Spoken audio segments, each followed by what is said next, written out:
I'm 35 years old and my wife, Sarah, is 33. At my age, I think that I have done pretty well for myself. I own a thriving agribusiness and I recently secured seed funding to take my company to new heights. I'm not being cocky, but I think I'm pretty attractive. I've been told that enough, and I see it myself. So it sucks that I am here telling how my marriage might be crumbling to pieces in front of my eyes. I think that my wife is cheating on me, and saying that sounds surreal. I feel like I've done everything that a good husband and father should. I met my wife back in university, and it was a chance encounter, but looking back, it felt like fate. She was visiting her brother, who happened to be my roommate. What struck me most was her boldness. She approached me, and not the other way around. With Sarah, I didn't have to go through the mess of going after a woman and having her lead me on or play hard to get. From the moment we met, it was clear she saw something in me, something she wanted in her life, and that was certainly flattering. Our dating days were fantastic. At one point, she practically became our third roommate, sneaking in and out of our tiny apartment as if she belonged there. Nothing stopped her from taking days off just to be with me. She was in love, and so was I. I felt like nothing could ever come between us. Looking back, it's why what I think has happened hurts even more. We got married 8 years after we both graduated. The wedding was everything we dreamed of, and our life together started on a high note. We didn't have much, a small house, an entry-level job as a landscape designer for me, and her working part-time job while studying for her master's. But we had each other, and that was enough. Back to the present. Don't worry, all that background is relevant. As I mentioned, I had recently secured seed funding for the business I co-founded with 2 other partners. We had been grinding for 3 years, and this was our big break.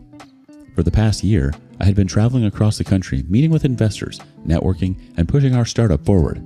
Initially, we raised money from personal savings and interested friends and family, but this funding round was our moment to really make an impact.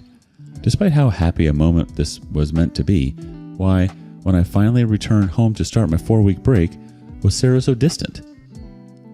The plan at work was simple. In turn, each of us would take a 4-week break to reconnect with our families, clear our minds, and brainstorm new ideas for scaling the business. My co-founders would manage the day-to-day operations while I was off, leaving me with nothing to do but relax.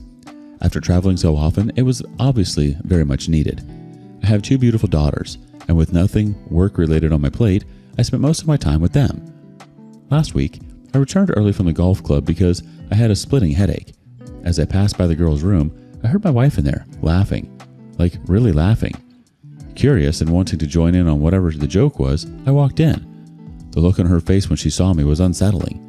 She was so surprised to see me. And why did she suddenly hang up the call? I kept considering it, but I didn't say anything at the moment. Later, over dinner, I casually brought it up. "Who were you talking to earlier?" I asked. "Oh, just Jess. We were talking about her marriage, and I promised her I wouldn't tell anyone until it had been resolved," she replied, nonchalant. That story didn't align with the laughter I had heard, but I didn't say anything at that point. I pressed further and asked her why she was so shocked when she saw me walk into the room. It was like she didn't want me to hear that what was being said. She hesitated and then said, "I just didn't think you'd be home so early, that's all." Something felt off. That night, I couldn't get any sleep. My mind was racing with questions. My gut telling me something was not right. We hadn't been intimate since I got back, so that didn't help matters. She kept saying she was too tired from taking care of the kids and that the migraines she dealt with made it impossible for us to have that kind of sexual life that we were used to. But honestly, I'm not sure that I was convinced by that. This was the same woman who used to be insatiable. The next morning, I suggested she take a trip to Hawaii as medicine for her stress. She had been begging to go again for ages since she loved the first time we went so much. She was shocked since this gift came out of nowhere. "Really?" She seemed genuinely excited about it, and I hadn't seen her that happy in a bit. I told her I was very serious, but I knew my real intentions. I wanted her out of the house so I could investigate without her interference. She had no real suspicion, and she agreed to it. She left on Thursday and is set to return on Monday. That night that she left, I began my investigation. Who better to start with than her daughters, who spend most of their day with their mother. They're 5 and 7, so they're young, but they're old enough to know if something is off, or at least I hoped. I gathered them in the living room, starting with regular conversation, and then trying to steer it toward their mother and any potential friends they might have an idea about. "Hey girls, do you know Mommy's friend? The one she always talks to on the phone?" I asked casually. Uncle Jide? The younger one said very eagerly. I froze on hearing that, and I asked her for clarification on who this guy is. He's Mommy's friend. He comes over sometimes with ice cream, my older daughter added. I tried to keep my composure, and I asked what he looked like. She said that he was tall and funny, and he was black. My heart sank when I heard that because here's the thing. We're white with no black heritage whatsoever, as far as I know. So why are my very white daughters so close to a man they call Uncle Jide, a man who has been entering my house without my knowledge? My wife is bringing strange men around my children, and that is very unsettling to me. He clearly couldn't be an actual uncle, and if my suspicion wasn't already through the roof, it definitely was now. Am I being paranoid? Maybe Jide is just a harmless friend she was scared to tell me about, knowing I might react exactly how I am now. I know that's just me coping because it doesn't make sense for her to bring another man to our house, and he's an absolute secret to me. How stupid could she be? Especially if she was sleeping with him. Or perhaps she kept it from me because I had been away for about a year, chasing funding for the business, and I was rarely home for more than a week at a time. Since I was hardly around, she could get a lot more comfortable with an affair partner, and perhaps she got too comfortable. Thinking about it, she wouldn't be able to leave the kids at home, so the man would need to come to her. I have this sinking feeling in my gut that something is very, very wrong. Friday morning, after dropping the girls off at school, I decided to do some sleuthing around the house.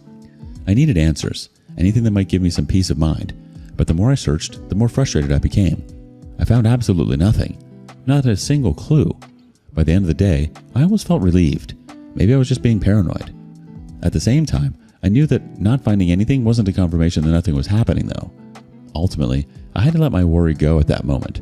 When she got back home, I'd have the chance to do some more in-depth snooping. After lunch, the girls and I played hide and seek. These girls could find the craziest hiding spots, and apart from the potential worry that they would hide somewhere dangerous one day, like the fridge or a suitcase in the attic, it was still fun playing with my girls. To be on the safe side, though, I limited the game to just my room, their mother's office, their bedroom, and the living area. I found one daughter easily enough, but the first one was always trickier. While searching for her in the living area, I accidentally knocked over a tall hand-woven basket where we kept old books. It was mostly for decoration, making us look more well-read than we probably were. Aesthetics and all that. I had searched this basket before when looking for evidence of what another man had been doing in the house, but it seemed that I missed a small, folded origami-like paper tucked in the corner the first time I did because I saw it clear as day now. If I hadn't knocked it over, I might never have noticed it. Even if I saw it, I probably dismissed it as one of the girls' playthings. But this time, something compelled me to pick it up and look at it later. As soon as we were done, I went to my room and unfolded the paper. The emotions hit me like a freight train. There was shock, bewilderment, anger, disgust, and finally, a deep depression. It was sort of like a cootie catcher. You know those little hand toys that kids make in school? But this one was far from innocent. Each fold revealed a different position. Some familiar, others so extreme I had to Google them. And then I saw the initials, a J at the top and S at the bottom, switching on each side. Ever since I found it, I had not been myself because it confirms that there's something going on, something more than I'd like to know. But I have to know. I am counting the hours until my wife returns, bracing myself for a huge confrontation. But in the meantime, I just have to talk to someone. That's why I'm here, letting this all out. I'll be reading all your comments, but I might not have the chance to reply to them. I will still let you guys know how it goes when something new has happened. Well, you know for certain that Uncle Jide is bringing more than just ice cream. But a trip to Hawaii? That seems quite an elaborate way to get your wife out of the house to do some investigating. But in all seriousness, good luck with that confrontation. Update. If you all can remember, I'm the guy who came to tell the story of my wife Sarah, who was having a man my children called Uncle Jide over at the house. Everything went down. I completely forgot to give an update since I was dealing with worse things. But I'm here with what should be the final update on this since things have come to a conclusion. A painful one, but still one nonetheless. Sarah eventually got back from her trip, and I surprised myself by not saying anything right away. I helped her with her suitcase and listened to her pointless stories about how the vacation went. The whole time I kept my face neutral, nodding in the right places and offering fake smiles. Inside, I was boiling. I wanted to punch her over, but I would never and had never laid a hand on her. But I wanted hard evidence, something undeniable. That way, if I decided to lose my mind on her, it'd be completely justified. If it was true, I needed to knock her sideways with a divorce that would make men all over the world proud of me. I wanted her to suspect that I knew something and make her suffer, so I remained quiet, playing my part. This whole thing hurts so much because I paid for this woman's master's degree. I helped her get the job she currently had and never once cared what she earned because I handled all the bills. It was just 1 year, when I was away more than usual, trying to make our lives better, to give her the dream life we always talked about, and she never complained, not once. If she had, I would have worked on coming home more frequently, but I felt she understood the situation was just temporary. By Monday, I was already attending virtual meetings again. By Tuesday, I was back at the workspace we had rented. As soon as I saw Zach, one of my partners and a very good friend, I pulled him aside. I told him that I needed to talk to him about something personal, and he looked at me and asked what was up. I hesitated, then I let it out. I think Sarah's cheating on me. In fact, I'm basically sure of it. I just don't have anything concrete. His eyes widened, and he asked me if I was sure. He seemed as skeptical as I had initially been at the thought of it. He knew her well too, so it seemed out of character for the most part. I proceeded to explain what I had found and how I needed hardcore evidence. I wanted to confront her, making sure she couldn't deny it so that I could hopefully avoid the need for the divorce to head to a court case. My goal was to ensure she got nothing when I filed for divorce. My wife was relatively respected in our community. I knew she'd want everything hush-hush if I had undeniable evidence. Zach asked me what the plan was, so I laid out my strategy and detailed how I planned to get her. Since Zach was more tech-savvy than I am, I asked for his help in getting discrete cameras that could capture both video and sound. He agreed to help me out with that, but he wanted to know whether I was sure I'd like to see what they could potentially capture. I told him I would be since I had no other choice. The next week, I set the trap for her. Early one morning, I mentioned to Sarah that I'd be out of town for 3 days for a big meeting in another state. I also told her that my mom would be taking the kids for a few days, something she had been eager to do. I had already arranged everything with my mom, promising to explain later. I told Sarah all this while pretending to be distracted by packing my briefcase. Out of the corner of my eye, I almost felt like I saw a mild smile.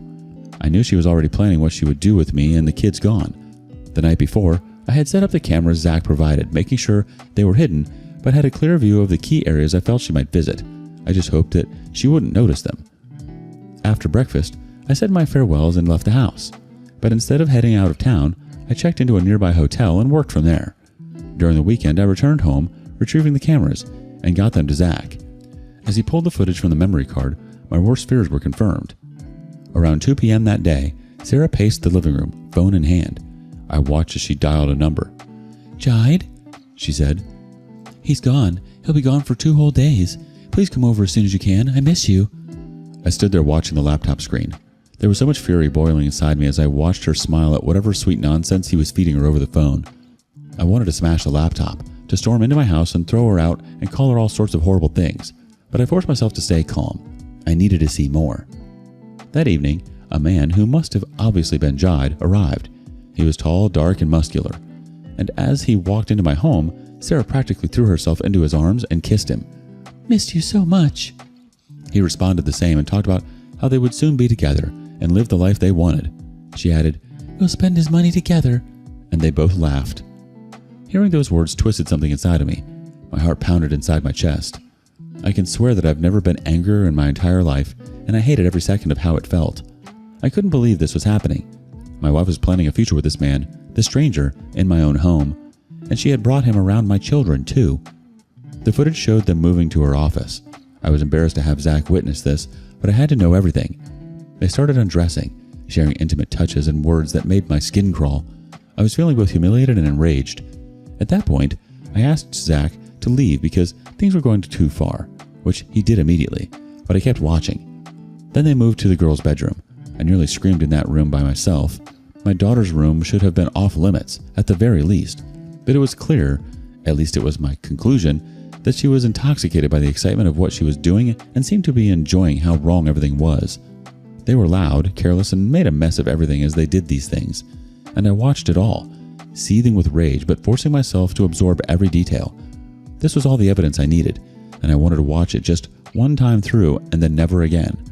I somehow did that, but if you've never had to watch your woman cheat on you, you don't know how painful it is. That night I couldn't sleep. My mind raced with thoughts of what to do next. I considered filing for divorce immediately and throwing her out into the streets, but I knew that if I acted hastily, I might lose the upper hand. I also knew I needed to account for my daughters in all of this. Their mother couldn't just disappear. I needed to be methodical, to destroy her in a way she wouldn't see coming. When I got back, I immediately told her we needed to talk.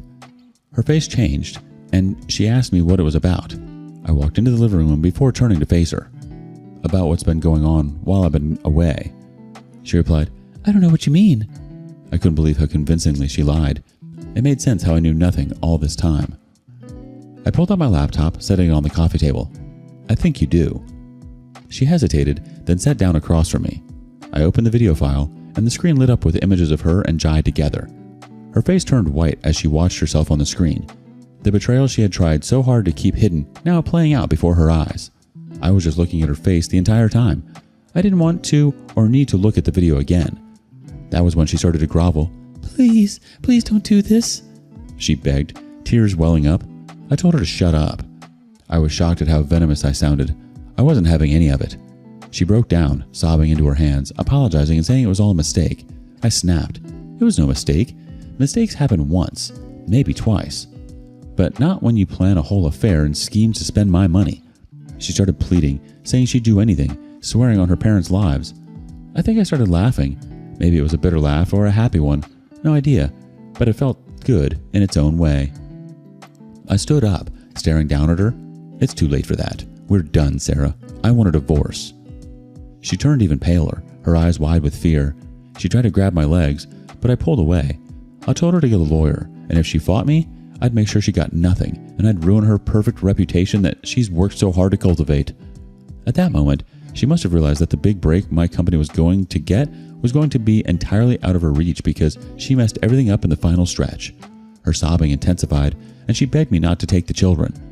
I told her I would be taking them, and that if she fought me in the court, I'd expose the time she almost drowned our second daughter due to postpartum depression and the opioids she had been abusing.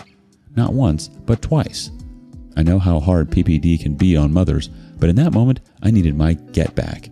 I assured her that I'd make sure she never got near the girls again because who's to say she might not become depressed again after the divorce and end up jumping back on opioids? That would put my kids at risk.